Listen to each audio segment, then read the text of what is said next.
Have landlords lost their minds? My roommate moved out a few months ago, so I currently live in a 2-bed. Hey friends, welcome to my YouTube channel. Kindly like the video and subscribe. In today's video, we are talking about rent prices are skyrocketing. I've put the videos together so that you watch. I'll be back shortly to share my thoughts.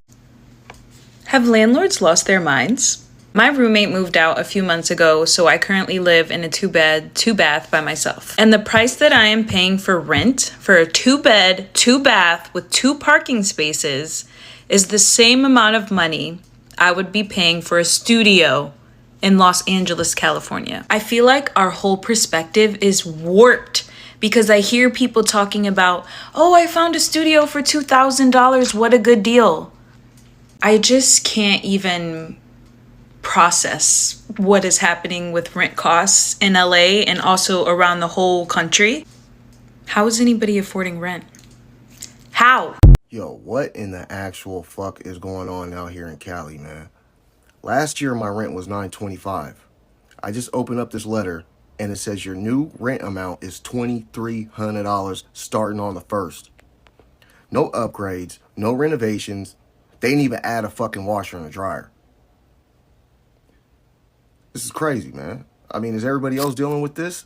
Or am I the only one getting screwed here? What is up with these new developers trying to get us to spend over $2,000 for a 1-bedroom apartment in Philly? I'm sorry to break it to you, Philly is not that type of city. We're not. No one who lives in Philly and is from Philly can actually justify spending that much money for a 1-bedroom apartment.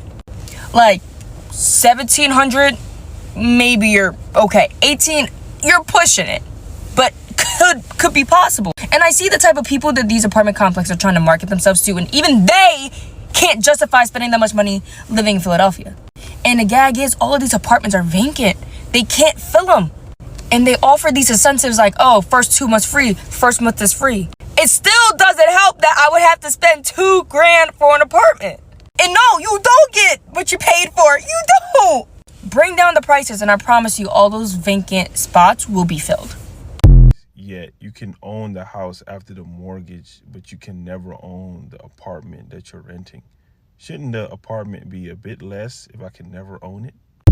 Okay, so I knew that San Diego is expensive, but I'm not gonna lie, I didn't realize it was this expensive. This was the first thing that popped up when I looked for a 1-bedroom apartment, starting at $2,975. Now, I will say, as I scrolled through more apartments, I did find cheaper options. This is definitely on the higher end, but still, I think the cheapest apartment I found was like $2,350. I bet if you dig deeper, you can find some slightly cheaper apartments than that, but then you also gotta consider the location, how nice the apartment is, if they offer amenities, etc. And I was like, wow, like it really is expensive. I'm comparing this to Orlando, by the way. In Orlando, you can get a 1-bedroom, I'd say, for like $1,500. I think I've seen some places go as low as like $1,400. And then if you look into low income places, you can get it for even cheaper if you qualify for that. But yeah, this is like a huge jump, and I had never looked into San Diego apartments, so like I really didn't know what to expect, but I just kind of assumed it was gonna be like in the $1,900 to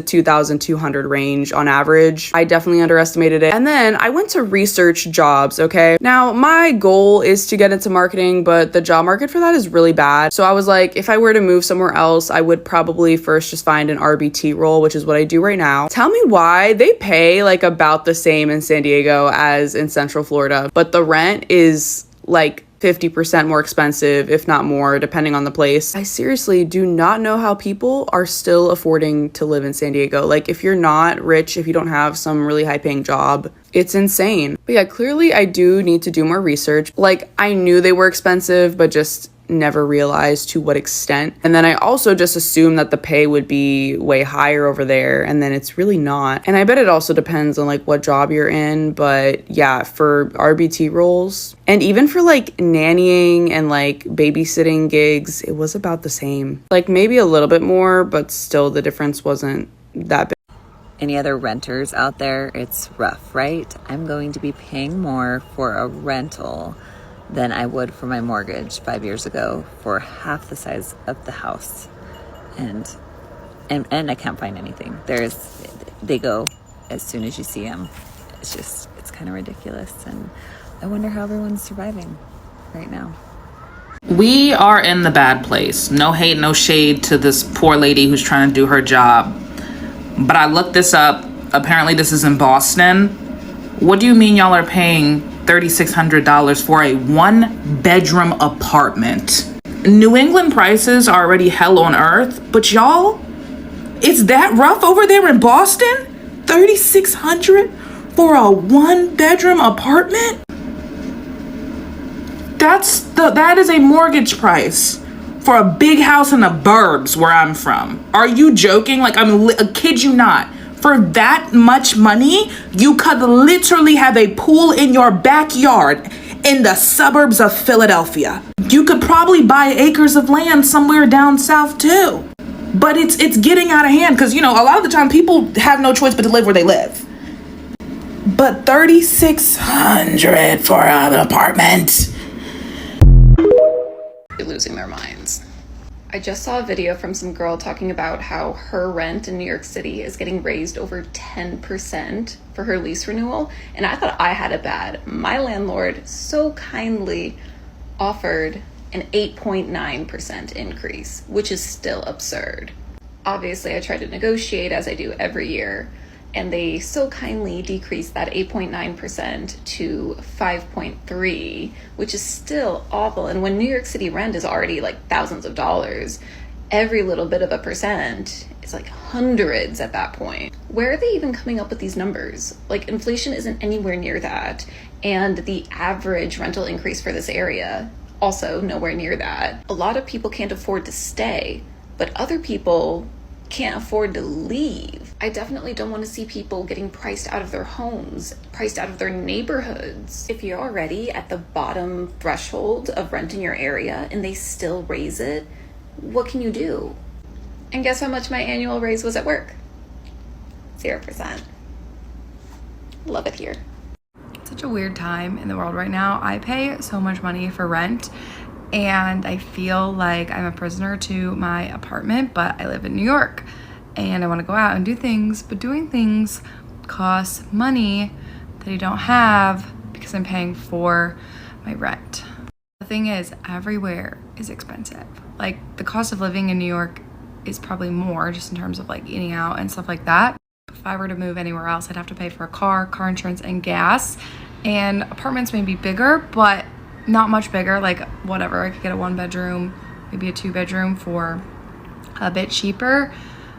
I don't know, $500, $600 cheaper. But then you add the car insurance, then I'm right back up to where I'm paying right now.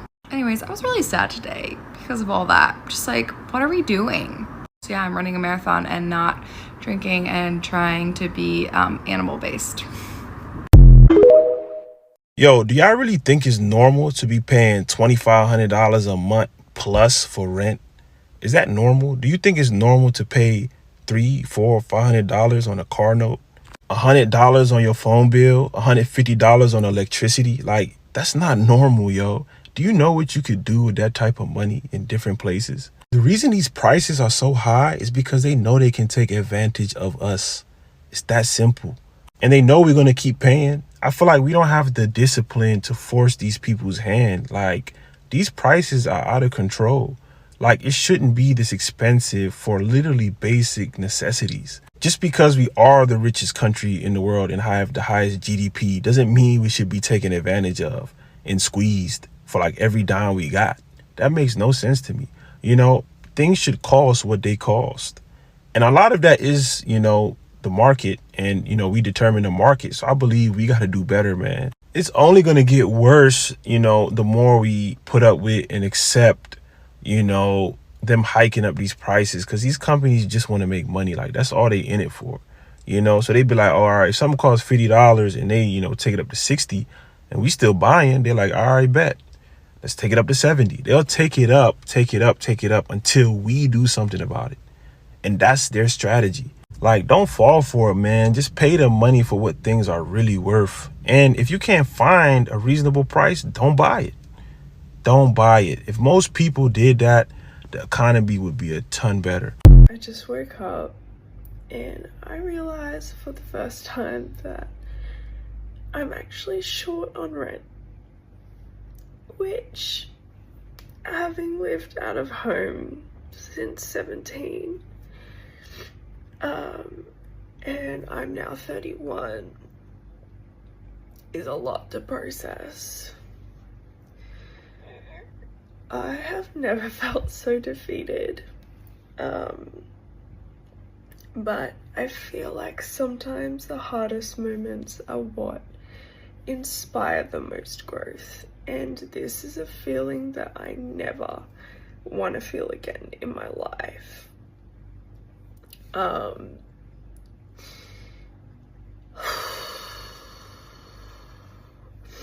One thing that I'm really proud of myself for is that I have been a single mum for the last 11 years with no family support. I've had nobody to fall back on. I've lived out of home and supported myself and worked the whole time.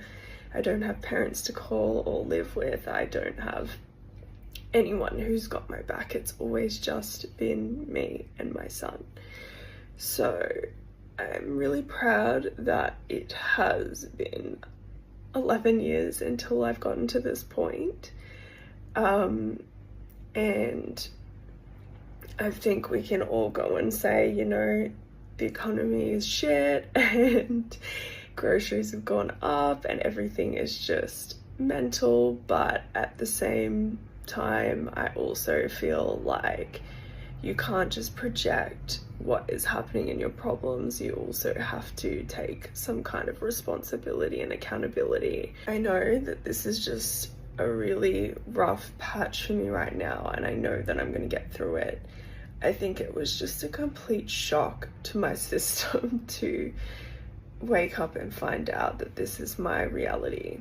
So yeah, for the next 2 weeks I'm going to be Uber driving to pay my rent, and I'm probably going to try to drive as much as I can to get some savings behind me too, because the small savings that I just built up, I am now going to have to use to make up the additional amount of rent that I'm short in. And this is because I was actually sick for a week, so I didn't work 30 hours, and I, as a result, didn't get paid the amount of money that I was expecting. And since I started a new job, I have no annual leave, and yeah, I have no sick leave. So that's where I'm currently at today. I'm sitting in the car waiting for this man to come show me this apartment because, y'all, if y'all don't know, well, y'all don't know. I've been living downtown for 4 years, downtown Chicago, and that shit is highway robbery. I know I've been doing it for 4 years, and I've been paying fucking $4,000. I don't even like saying that fucking price because it's so fucking stupid. But I'm over it now, so come with me to go apartment shopping because some gotta give. Trump and president now, a bitch gotta save some money. Let's go. Oh, there he go right there. 1, 2, and 3 bedrooms. You said the parking is how much? 125 for indoor, 100 for outdoor.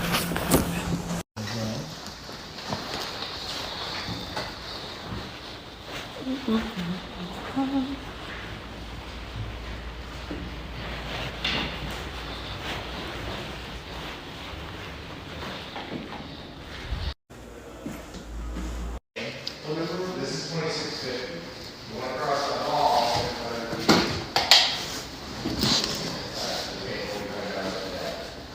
Oh, I love the closet. Love it. Percy Julian.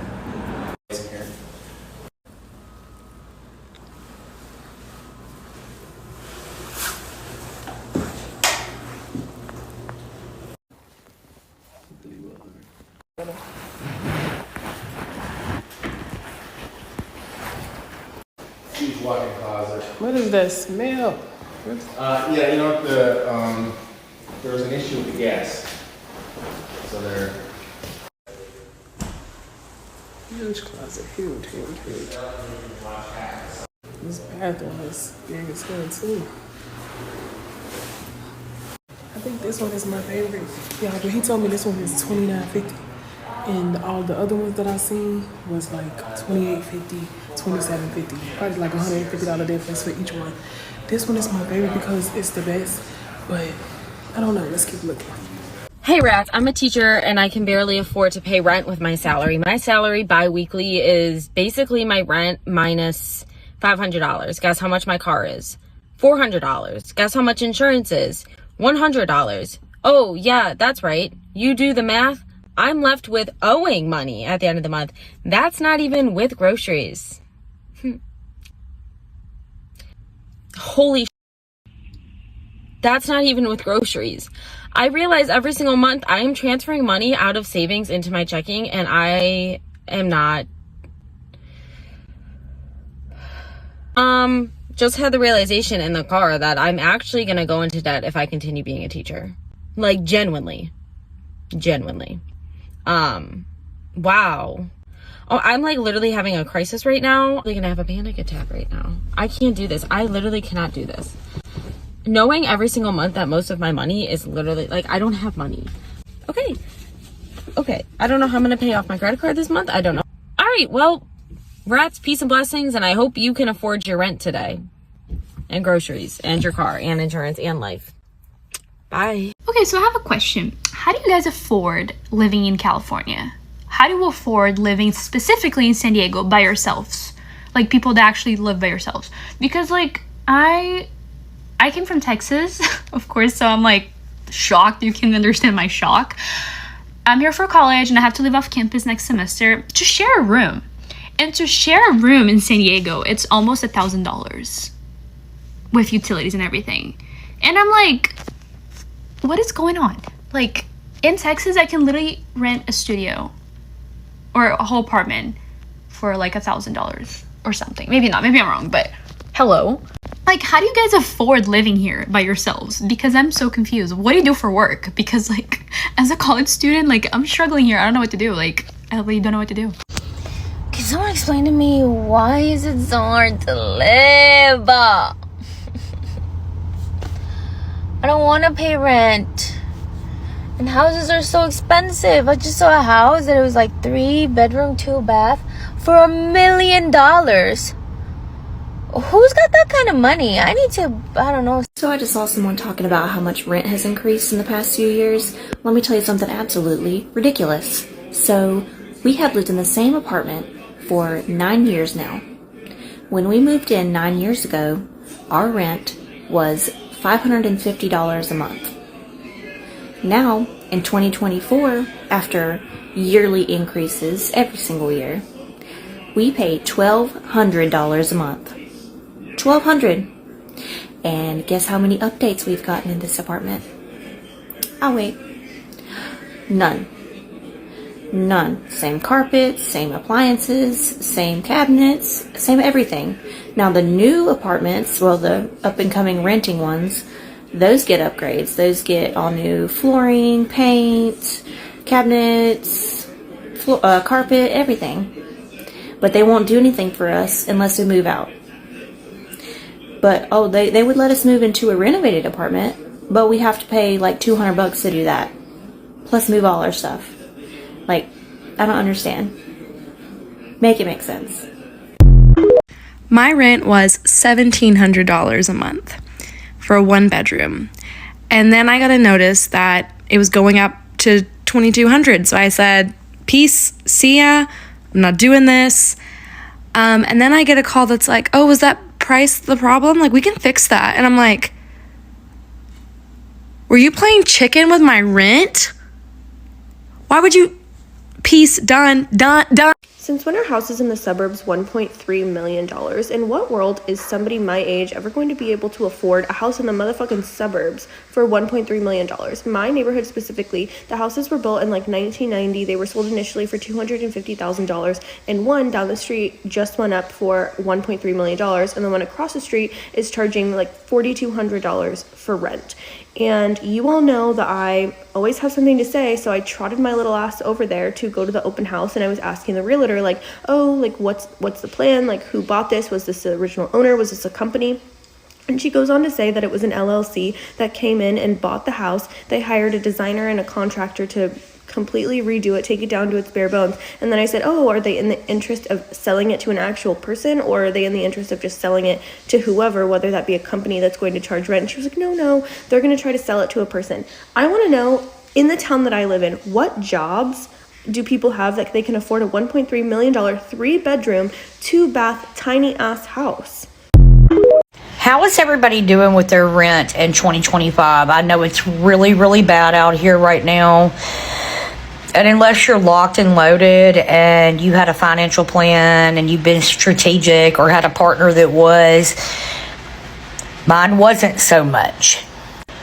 It got really bad this year, and I thank all of you guys for rocking with me because, number one, I got cheated on, got put in jail, got told I had to get out of my house that I paid for, okay, and then begged back and everything else. The cheapest places that I have found this year are all roach infested, rug with D addict neighborhoods that they're pulling bodies out of. This is what it's coming down to right now. I mean, okay, I found a house for $1,600, I want to say, and then an apartment, a very, very small apartment for $1,300 that are in good neighborhoods. Equal deposits. It's literally going to cost you $4,000, especially if you have lights, water, or gas to cut on with it. Do you make that much? Do you have that much? My recommendation to anyone right now, don't get caught cheating. Don't split up. Try to find a roommate. And damn sure don't start over in this economy, because it's shot to shit and it ain't coming back. I don't want to hear it. Well, you're doing this and they're doing that. I don't want to hear it. Because let me tell you something. I have been down through there this year and things are finally starting to turn around, but it took months. Not 1 month, not 2 months, not 3 months, not 4 months, and that's needing work, full-time job, part-time job, and everyone else's help. Don't start over right now. Don't do it. I literally got told for a light deposit now. In one spot, $750 because all utilities come in one. But that's extreme. Okay, so it's $3,300 to move in plus $700. $4,000. You would, what the fuck? And now that they're all grouping up together, that makes it even harder. Because you can't do one this week, no, you got to have it all at one lick. You know, and sometimes I sit here and think maybe God needed me to be put in this situation. Maybe he needed me to. So that I could come back and say, hey, I'm a witness. I'm going through it. I already know. What do you mean the economy's making a comeback? Since the fuck when? If you have to choose, and you can't get food stamps because you make too much. If you have to choose between paying a light bill and your light's getting turned off and food, really, is there an option? I mean, true enough, yeah, you can go get a cooler and put some ice in it or whatever, but do you see what they're doing? They're phasing out all of the homeless. And in Houston, I was just recently in Texas, they're snatching people up off the street that are never seen again by their other homeless friends. And he said that they're taking them to other continents. So I'm trusting the plan. But what plan? What plan are we under right now? Because my plan is that I have no plan. Okay? I don't have no plans. Literally, I can't make a plan. You know why I can't make a plan? Because every time I do, something else that's a financial crisis happens. That's the video, guys. So I'm here to share my thoughts. Rent prices in 2025 has completely gone out of control everywhere. Look, people are talking about how expensive it has become just to have a place to live. The cost of renting an apartment or even having a small room has jumped so high that many people are beginning to force to move back to their family, live with roommates, or even forced homeless. It's no longer just a problem in big cities, it's happening everywhere. People are working full-time jobs, some even work, but they still can't keep up their raising rent. The sad truth is that salaries are not growing fast enough to match the cost of living. Rent has become the biggest monthly burden for most people, leaving very little left over food, bills, and savings. The dream of having your own place now feels like a luxury only the rich can afford. Landlords are also feeling the pressure because property tax, maintenance costs, and insurance rates have all gone up. But instead of the system protecting renters, it keeps on pushing the prices higher. In some places, rent increases are happening every few months, forcing people to constantly move or fall behind on paying. Families are being split apart because they can no longer afford to live where they grow up. Students are dropping out of school because they can't handle both rent and tuition. Many young people have simply given up on the ideas of moving out of home. They are staying home longer, saving money and trying to survive while waiting for the housing market to calm down. This rent crisis is changing how people live. You see more people turning shared houses, tiny houses, or even living in their cars. The world feels upside down when basic shelters become something so difficult to afford. Every month, millions are struggling just to make rent on time. And when they can't, they are forced to start over again somewhere cheap. But even the cheaper places ain't cheaper anymore. Government and countries talk about affordable housing projects, but the progress is slow. For many people, it feels like no one is listening. The system keeps on rewinding investors who own multiple properties where the working class can barely afford one, creating a wider gap between the rich, the poor, and it's pushing more people into financial stress and depression. In 2025, rent prices have become a symbol of how broken the economy is. When hardworking people can't even afford a safe place to sleep, something is deeply wrong. It's not just about housing. It's about fairness, survive, and the kind of future we are building. People are demanding change, but until real action is taken, rent will keep on climbing, and more lives will keep on being pushed to the edge.